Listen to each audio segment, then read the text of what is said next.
Okay, so open workouts are done, and there was a lot to take away from some things, and some things we kind of already knew. But the biggest thing that I took away from Misfits number 4 open workout is from our main event. Tommy Face Temperrr is being slept on a little bit, and KSI might be a little bit better than I thought. What do I mean? Breakdown. Let's go. Josh Bruckner and Salt Poppy. This one is, again, the one that just keeps bubbling up, and we all know it's going to be a great fight. It's probably the fight of the night. Like, it is the fight of the night. There's really no way the winner of this one doesn't get that astronomical opportunity. Like, KSI fight, main event, whatever it is, the winner should get it. And you watch both guys warming up. I mean, Josh Bruckner has calves on calves, has muscles on muscles. The guy is chiseled, son. And again, he was one of the harder workers in his open workout. He's really not hiding anything, which is pretty cool to me. Like, a lot of our guys are still new boxers. They don't want to show too much because every little bit counts when your other team is sitting there like this, just staring you down, waiting for you to do something that they can kind of cue in on and, okay, this is what we're going to prepare for. This is what he wants to do. Josh didn't give a fuck. That dude went out there for, it looked like 3 or 4 rounds of actual boxing time and just was hitting those pads, cracking them. And you know how some guys, when they're holding pads, we talked about it on the channel, where the coach will meet halfway. And that sound, right? The coach was holding that pad and Josh was, and it was sounding like a gun was going off in the room. He's got big time power, man. And again, this fight is not going to be just based around power, but from what I could see about Josh, front foot, heavy on his jab, really trying to just see, can Poppy take one of these? We haven't seen him be hit. Can he take one of these shots? And again, you saw some inside work from Josh too, and fair play. But I talked to Poppy about that open workout. I said, what'd you think, man? He goes, well, it looks like they want to be on their front foot and be aggressive, but let's just say I let people see what I want them to see. So that's when I looked at Poppy's open workout. And again, he didn't show too much, but just very relaxed, very fluid. And the guy is a natural boxer, man. He just moves so well, and he's that it's guy. Effortless. It really is. It's effortless for Poppy, and he really that guy, man. Beat Josh, yeah, you know, he's gonna have to catch Josh coming in, and maybe even try to front foot fight with Josh. Maybe we get a little firefight here. We haven't seen that from Poppy. We haven't really needed to see it because he's been able to do what he wants with everyone. But you want to talk about 2 guys trading in the fire where this much of a difference can make the entire fight change? Had some, like, I might have to have a cigarette and a smoke. I might have to have a drink after that one, because if that happens, we get that fight, we're talking one of the greatest fights we've ever seen in the season. Could have said an L or something. Could have not a sig. Winner take all. Jesus Christ. What Salt Poppy said sent chills down my spine. Josh Don't basically smoke asked cigs, him kids. about it. He said, listen, no matter how I'm going to hit this guy. He hasn't been hit. I'm going to put a jab on him. Not a little light touch. I'm going to put a jab on him that hurts him, and everything else behind it is coming with even more power. So someone is going to be a superstar. Someone's going to surprise us. That fight, just is it Saturday yet? Just give me the fight. It's time, bro. Just give me that fight. That's the biggest one. Now, Slim and Tom Zanetti. This one was one I thought in my mind, okay, this is how this is going to go. Slim is going to have a little bit of a tough time early because Tom Zanetti is kind of Ryan Taylor-esque, really tough guy, hard to hit. But now my mind is kind of, I wouldn't say changing, but taking a different look at this, because, yeah, Slim is going to be accurate, he's going to be active, he's going to be front foot, he's going to try to do all those things he's done to Temperrr, to everybody on Social KO, to Ryan Taylor. This is a different guy. This is a guy that can hurt Slim and doesn't seem like he's really inept to taking shots. He don't mind getting in there and taking a couple. I feel like it's literally Ryan Taylor with a little more skill. Arm punches here, and it's going to be dangerous for that nigga. But there's some speed there. And the 1-2 down the pipe looks nice. And I look over while Slim's watching it, he's got one of these looks on. Like, maybe this is going to be a little harder than I thought it would be. And I'm not saying that Slim can't get it done, because I still think he can. I still think there's a path to victory that's very opportunistic of Slim, because Tom does hold his hands a little low, does throw from the hips a lot, is there and available to be punched. But what Slim can't do in this fight is trade. He cannot get in trading wars with Tom Zanetti and think he's going to win. Like he's got to move a lot. Like he did versus Temperrr. Those guys I fucking love weight, bro. He's so fucking... Tom Zanetti's a little bit of both. Good at this. Speed and accuracy, power and gumption. I'm going to go do it. Who's going to get to the shot first? Tom will play that game. And by the looks of it, he's got enough power to win it. So if Slim is going to trade with Tom Zanetti, we're on upset alert here, folks. I'm not joking, that can really happen.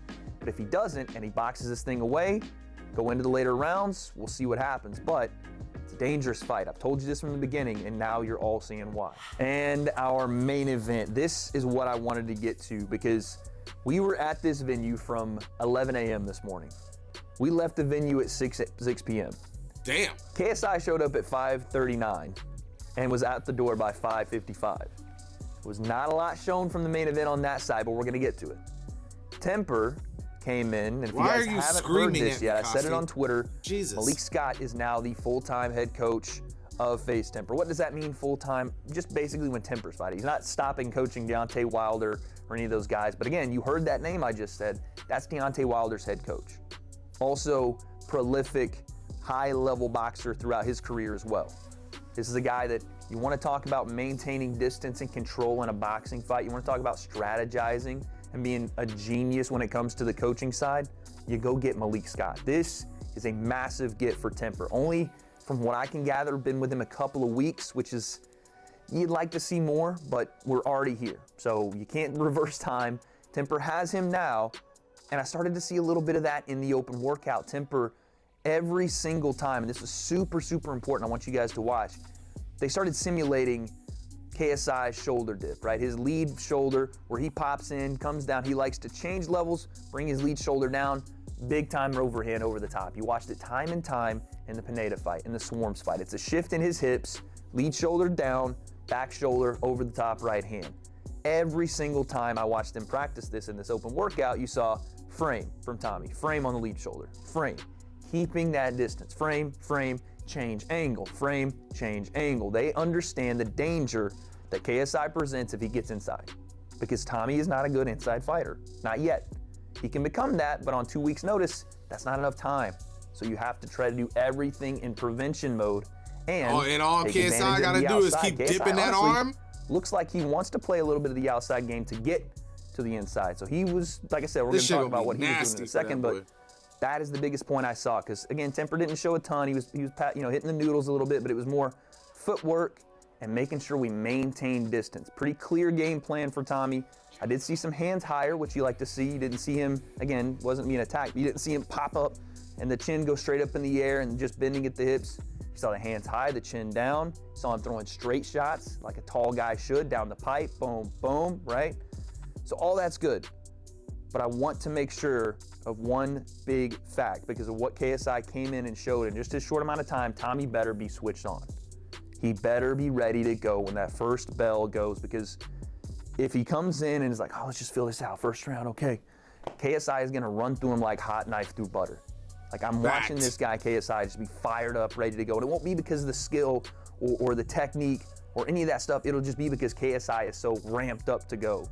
And Tommy not being ready is the worst thing that can happen. But if Tommy switched on, ready to go, sticks a jab in KSI's face early on, we might have a different fight here. And this is why I say Tommy may be underestimated just a bit here, because we're talking about a 6'4" southpaw.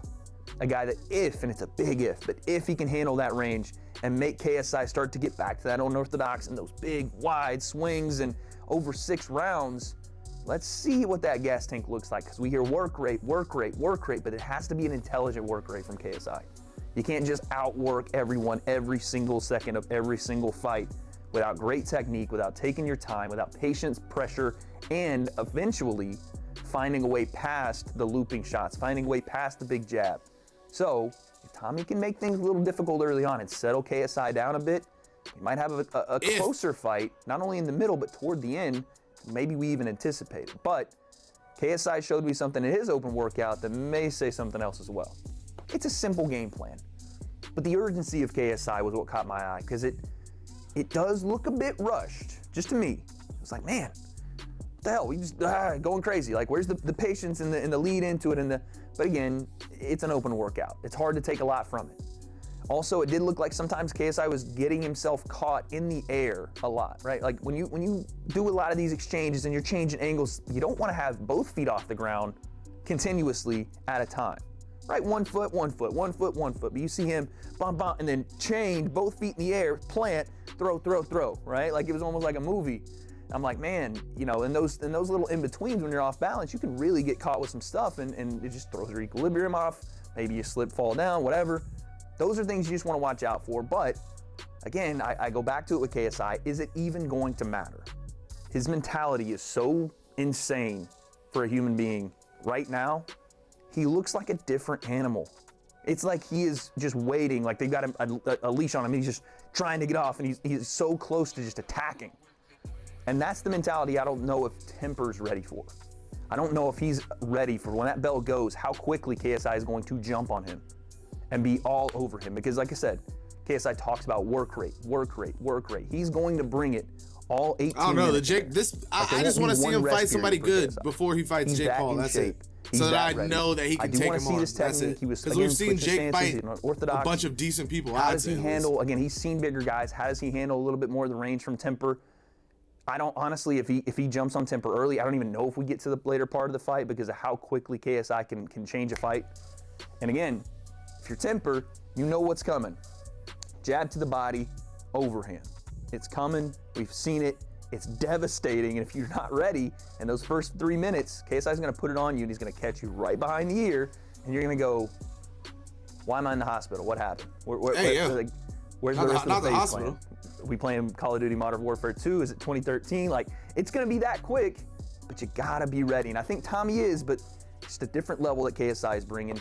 It showed me a lot today, just in that little bit, just how quick and switched on he is. Again, a little rushed, maybe even a little too much energy. Just slow it down, relax a little bit, but it's not the way KSI fights. We know that. If you're gonna fight in a certain way, which we know he is, which is frantic sometimes and just crazy pressure, why not practice the same way? He did that today, so KSI's dangerous, very much so. And again, he's looking to make a statement with Temperrr. I saw it in the post-fight interview, or the post-fight interview.